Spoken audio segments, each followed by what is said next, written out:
Sir आप काफ़ी अपने सेशंस में बात करते हैं कि हम बहुत लीनियर तरीके से सोचते हैं। हमारा जो माइंडसेट है मोस्टली वो नैरो थिंकिंग के उस थॉट प्रोसेस से चलता है।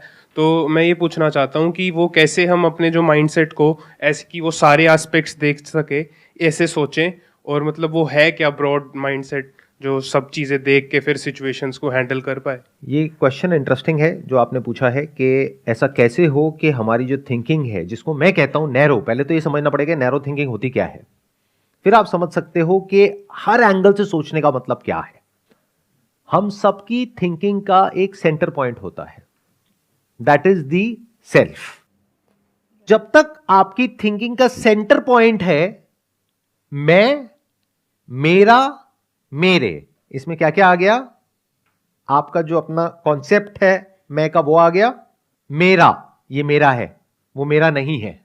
चीजें आ गई, मेरे, लोग आ गए। तो हमारी थिंकिंग इसी दायरे के अंदर गोल गोल घूमती है। हमारे जितने भी बायसेस हैं वो सब इसी से रिलेटेड हैं। जो मेरे लिए कन्वीनियंट है उसको मैं सही कहता हूं, जो मेरे लिए बेनिफिशियल नहीं है या इनकन्वीनियंट है या मेरे कंफर्ट जोन से बाहर है, उस सबको मैं गलत कहता हूं। तो हमारी थिंकिंग बस इस मी से ही शुरू होती है और मी पे ही खत्म हो जाती है। सो ये जो हमारा मैं का दायरा है, इस दायरे के थ्रू हम इस दुनिया को देखते हैं, समझते हैं, इंटरप्रेट करते हैं, और ये बहुत ही बायस्ड है। ये बिल्कुल ऐसा है, आपने एक रंगीन चश्मा लगाया हुआ है, सबने अलग अलग रंग का, तो एज इट इज कहीं किसी को कुछ नहीं दिख रहा है। कोई बोल रहा है ये जो सिचुएशन है या ये जो इंसान है ये पीला है, कोई कह रहा है नीला है, आपस में लड़ रहे हैं, मर रहे हैं, कट रहे हैं। दोनों का way of looking at life बिल्कुल एक दूसरे से अलग अलग है। सामने वाले के पॉइंट ऑफ व्यू को कोई समझ ही नहीं पा रहा है। हमारे पेरेंट्स के साथ में जो हमारे क्लैशेस होते हैं उसकी भी जड़ यही है। वो अपने मैं से देख रहे हैं इस दुनिया को, और जो बच्चे हैं वो अपने मैं से देख रहे हैं इस दुनिया को, तो वहां पे क्लैश हो जाता है। अगर दोनों में से कोई एक दूसरे के वर्ल्ड व्यू में एंटर कर सके तब वो समझ सकता है कि उसका स्टैंड पॉइंट क्या है, नहीं तो हम समझ ही नहीं सकते। फटाफट से लोगों को देखते हैं, दोनों में से एक कैटेगरी में फिट करते हैं कि इस इंसान से मेरा फायदा है, नुकसान है। फायदा है तो उस इंसान को हम यूज करते हैं अपने फायदे के लिए, नुकसान है तो उससे पीछे छुड़ाते हैं फटाफट से। और अपने इस फायदे और नुकसान को भी हम कभी क्वेश्चन नहीं करते हैं। तो बड़ा हम कभी सोच नहीं पाते हैं, बड़ा हम कभी देख नहीं पाते हैं, दूर तक नहीं देख पाते हैं। दुनिया में जो एक्चुअल में हो रहा होता है उसको हम नहीं देख पाते हैं। जैसे एआई में इस वक्त कुछ इतना बड़ा हो रहा है जिसकी कोई हद नहीं है, लेकिन इंडिया में 99.99% लोगों को उसके बारे में कुछ भी नहीं पता है। They have got no clue of what is coming. मेरे जो सेशंस अपलोड हुए हैं एआई से रिलेटेड, वहां पे जाकर के कमेंट्स देखो, लोगों को मजाक लग रहा है। तो हो रहा है कुछ बहुत बड़े लेवल पर। जो सिलिकॉन वैली में स्टार्टअप्स हैं एआई बेस्ड, उनको फंडिंग मिल रही है, एक के बाद एक कंपनीज आ रही हैं, एक के बाद एक प्रोडक्ट्स आ रहे हैं। जैसे पहले एक प्रोडक्ट डेवलप होता था और लॉन्च होता था कुछ साल बाद, फिर उसमें से कुछ चलते थे, कुछ नहीं चलते थे।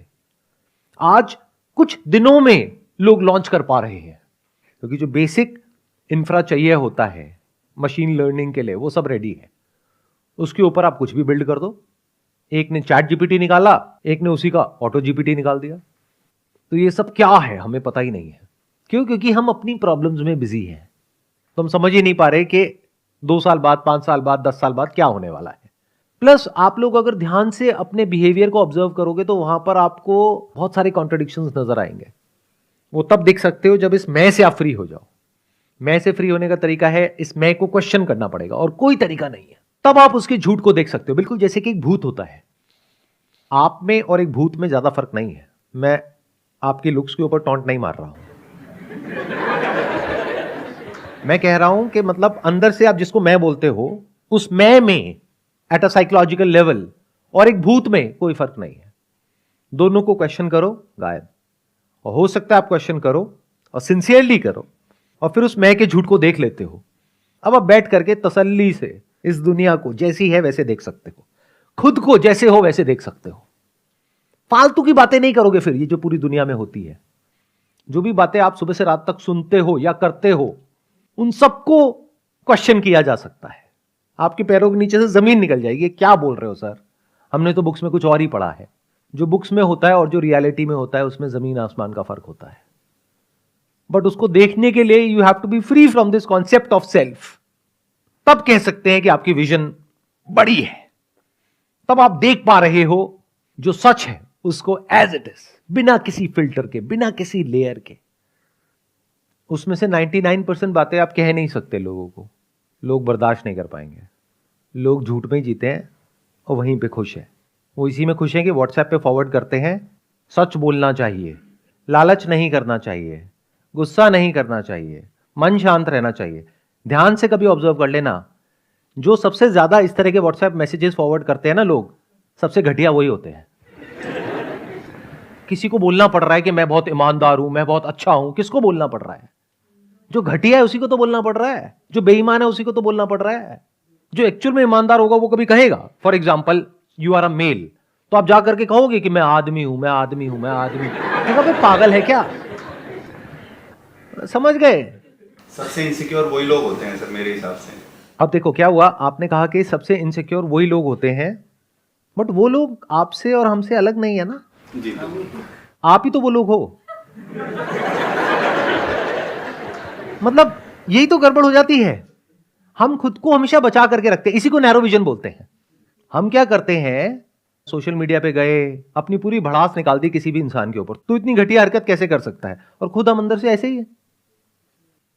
जब इस तरीके से आप चीजों को देखने लग जाते हो तो बेसिकली क्या होता है, जब आप इस मैं से फ्री होते हो ना, तो सबसे पहले तो ये डिवीजन हटता है आपके बीच में से और औरों के बीच में से। नहीं तो डिवीजन बना ही रहता है। पहले मैं बहुत घटिया इंसान था, अब मैं बहुत अच्छा इंसान हो गया हूं। अच्छा, सच में आपके अंदर जो चलता है ना सुबह से रात तक आपकी ब्रेन के अंदर, अगर वो टेलीविजन के ऊपर टेलीकास्ट कर दिया जाए ना, अगले दिन किसी को मुंह दिखाने के लायक नहीं रहोगे। लेकिन मैं तो बहुत अच्छा इंसान हूं। जब आप मैं से फ्री होते हो तो आप देख लेते हो कि जो पूरी ह्यूमैनिटी है, जिसकी तरफ मैं उंगली करता रहता हूं, जिसके बारे में मैं उल्टा सीधा बोलता रहता हूं, तो अपने अंदर आप झांक करके देखते हो, आपके अंदर कुछ बुरे से बुरा भी है, अच्छे से अच्छा भी है, सब कुछ है। तो ये जो आपने क्वेश्चन पूछा कि भाई हमारी जो विजन नैरो है, पहले तो इस नैरो विजन को समझो। इसका मतलब क्या है? मतलब अपना ये जो कॉन्सेप्ट ऑफ सेल्फ है उसके थ्रू दुनिया को देखना, ये बहुत ही एक नैरो तरीका है दुनिया को देखने का। मेरा ये रिलीजियस बैकग्राउंड है तो मैंने अपने रिलीजियस बुक में ये पढ़ा है तो ऐसा ही होता है, और कोई दूसरा इंसान है वो कुछ और ही बोल रहा है, नहीं ऐसा नहीं होता, ऐसा होता है। दोनों में से सच क्या है? ये है वो है? क्वेश्चन करना पड़ेगा। आप कह रहे हो क्वेश्चन करना पड़ेगा। अब क्वेश्चन कौन करेगा? आपकी जो बिलीफ्स हैं, आप उससे अलग थोड़ी ना हो। इस बात को बारीकी से समझ लो, अगर समझ सकते हो। ये समझ आएगा नहीं, आपको लगता है कि मैं हूं और ये मेरे बिलीफ्स हैं। अगर आप में से आपके बिलीफ्स हटा दो, आपके थॉट्स हटा दो, तो आप हो क्या? Minus thought where is thinker. तो you are your beliefs, you are your thoughts. तो आप क्या खुद को क्वेश्चन करोगे? अपनी जो रिलीजियस बुक है उसको क्वेश्चन करने का मतलब खुद की आइडेंटिटी को क्वेश्चन करना, वो करोगे आप। उसके लिए तो आप लड़ने मरने को, कटने को तैयार हो, उसको बचाने के लिए।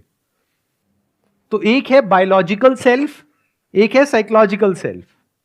मैं जब क्वेश्चन करने की बात कर रहा हूं तो मैं बायोलॉजिकल सेल्फ को क्वेश्चन करने की बात नहीं कर रहा हूं, क्योंकि वहां पे तो एक सर्वाइवल इंस्टिंक्ट है आपके अंदर, और वो होना भी चाहिए कि कोई आप पे अटैक करने को आ रहा है तो आप अपने आप को डिफेंड कर रहे हो, या उससे लड़ रहे हो, या भाग रहे हो। फाइट और फ्लाइट रिस्पॉन्स एक्टिवेट हो जाता है। That is fine, that is biological. But psychologically क्या होता है? साइकोलॉजिकली जो आपके बिलीव्स हैं, आइडियाज हैं, जो आपकी मान्यताएं हैं, जो भी आप मानते हो, उसको कोई क्वेश्चन करता है तो इतना गुस्सा क्यों आता है? क्योंकि आप वो ही हो। और जब आप उन सारे बिलीफ से, अपने आइडियाज से, नोशन से, सबसे फ्री हो जाते हो, तो आप खुद से फ्री हो जाते हो। फिर आप कुछ भी क्वेश्चन कर सकते हो। अब आप डरे हुए नहीं हो और सबकी तरह, कुछ भी मान लिया, उसको पकड़ करके बैठे हुए हैं और कुछ भी बोलते चले जा रहे हैं। तो खाली हो जाओ अगर हो सकते हो तो, तब आप देख पाओगे कि एक्चुअल में इस दुनिया में क्या हो रहा है। बिल्कुल ऐसे जैसे आपकी ब्रेन है, इसको ऐसे देखो, एक मिरर के जैसी है। अब इस मिरर पे इतनी गंदगी है, इतना कुछ है कि कुछ दिखता ही नहीं है। उसके अलावा जो उस पर है, क्या है उस मिरर के ऊपर? आपकी ब्रेन में क्या है? मेमोरी है। तो उस मेमोरी के अलावा ब्रेन में क्या कुछ और नया आता है? जब कुछ देखते भी हो तो उसको भी मेमोरी के थ्रू देखते हो। देखते ही एकदम से अंदर कुछ बोलने लग जाते हो। कभी बिना बोले देखा है इस दुनिया को? बिना कुछ बोले क्या कभी देखा है इस दुनिया को? कैसे देखते हैं ये पता है? तो कहां देखा हमने? मैं कुछ भी बोलता हूं, सामने से कमेंट आता है कुछ ना कुछ, और वो कहां से आ रहा है, कहीं से कुछ पढ़ लिया है, बस उसको बीच में ला करके रिलेट कर दिया, मतलब उसके थ्रू देखा, एज इट इज तो देखा ही नहीं। फॉर एग्जाम्पल मैं रीबर्थ से रिलेटेड कुछ बोल रहा हूं, तो फटाफट से क्या किया, अपने माइंड में जाकर के ढूंढा कि क्या मेमोरी पड़ी हुई है, कहां क्या पढ़ा है, क्या सुना है अपने घर वालों से, और क्या आपके बिलीव्स हैं, उसके थ्रू समझने लग गए। तो क्या खाक समझ आएगा आपको मैं क्या बोल रहा हूं? मैं छोड़ो, कोई भी क्या बोल रहा है कुछ समझ आने वाला है ना? अगर वो आपके बिलीफ से मैच होता है तो कहोगे वाह वाह क्या बात कह दी, और नहीं होता है तो क्या बकवास कर रहे हो। तो this is called the illusion of knowledge.